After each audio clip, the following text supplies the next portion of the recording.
வந்து என்னோடு கலந்து விடு. உயிரே உயிரே வந்து என்னோடு கலந்து விடு என்று 1995ஆம் ஆண்டு சைரா பானுவை மனைவியாக ஏ.ஆர். ரஹ்மான் கரம் பிடித்தார்.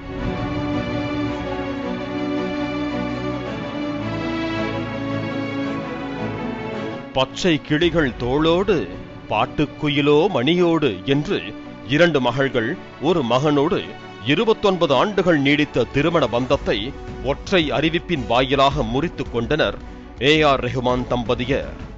பச்சை கிளிகள் தோளோடு பாட்டுக்குயிலோ மணியோடு எங்கே எனது கவிதை என கேட்டு சைரா பானு தனது விவாகரத்து அறிவிப்பை வழக்கறிஞர் மூலம் பகிரங்கப்படுத்தினார். அடுத்த சில நிமிடங்களில் ஏ.ஆர். ரஹ்மானும் என்னை காணவில்லையே நேற்றோடு எங்கும் தேடி பார்க்கிறேன் காற்றோடு என்று பிரிவை உறுதி செய்தார். என்னை காணவில்லையே நேற்றோடு தேடி பார்க்கிறேன் காற்றோடு. விவாகரத்துக்கான காரணம் என்ன என்று தெரியாவிட்டாலும் கோடான கோடி ரசிகர்களின் மனக்காயங்களை தனது மெட்டுக்களால் தட்டிக் கொடுத்து ஆறுதல் படுத்திய இசை புயல் குடும்பத்தில் ஏற்பட்டிருக்கும் விரிசல் அவரது ரசிகர்களை கவலை கொள்ளச் செய்திருக்கிறது.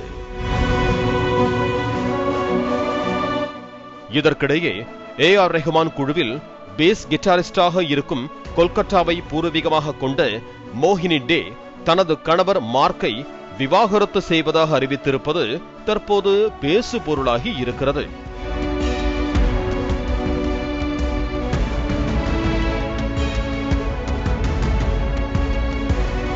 வெளிநாடுகளில் ஏ.ஆர். ரஹ்மான் இசை நிகழ்ச்சிகளுக்கு செல்லும் போது எப்போதும் அக்குழுவில் மோகினி டே இடம்பெற்று இருப்பார். அவர் கிட்டார் இசைக்கும் முறையும் அவரது உடை அலங்காரமும் ஹேர் ஸ்டைலும் குழுவில் உள்ள அனைவரையும் வெகுவாக கவரும் வகையில் இருக்கும் என்று கூறப்படுகிறது. இரு விவாகரத்து நிகழ்வுகளுக்கும் தொடர்பு இருக்குமோ என்று சிலர் சமூக வலைதளங்களில் கருத்து தெரிவித்து வருகிறார்கள்.